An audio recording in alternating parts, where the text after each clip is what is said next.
Thanksgiving week, 1991. In the quiet, upscale community of Granite Bay, California, a mother named Cindy Wanner is getting her 4 children ready for the day like any other morning. By that afternoon, Cindy is gone. Her 11-month-old baby is found alone in the house, still sitting in a highchair, with no idea her mother had vanished. There's no sign of a break-in, no struggle visible to the family who finds the scene, just an empty house and a baby who can't tell anyone what happened. Local police and the Placer County Sheriff's Office launch an urgent search. Cindy is a known, well-liked figure in the community. This isn't the kind of thing that happens in Granite Bay. Volunteers comb the hills. Deputies canvass neighbors. But days pass, then a full week, with no trace of Cindy Wanner anywhere. Then, 3 weeks after she disappeared, hikers make a grim discovery in a remote area outside Foresthill, nearly 40 miles from her home. It's Cindy. She had been strangled. In an instant, the investigation shifts from a missing persons case to a homicide, and the clock on finding whoever did this starts running.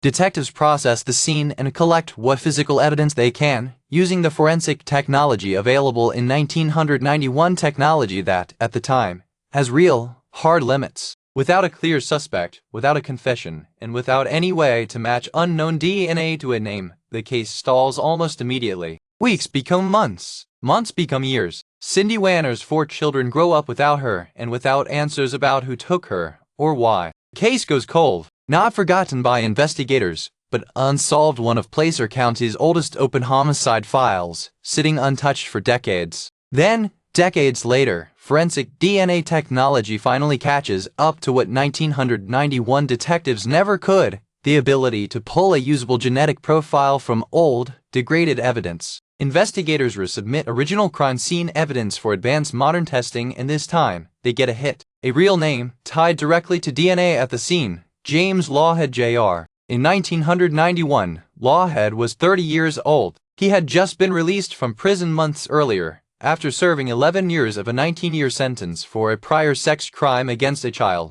He was never on investigators' radar for Cindy's murder back in 1991. 34 years of new science just handed them a connection nobody in that era could have made. But by 2026, Lawhead is long gone from California, living quietly, far from Granite Bay, far from the case that's about to catch up with him. Investigators turn to facial recognition technology to track him down, locating him in Bullhead City, Arizona, a small town on the Colorado River near the Nevada border. On a Friday in May 2026, deputies move in. James Lawhead Jr., now 64 years old, is arrested for the 1991 kidnapping and murder of Cindy Wanner. Facing the DNA evidence against him, Lawhead pleads guilty to kidnapping, rape, and murder. He waives his right to appeal. There will be no trial, no drawn-out fight over the evidence. He's sentenced to life in prison without the possibility of parole. 34 years after Cindy Wanner vanished from her own home, her children finally have the truth.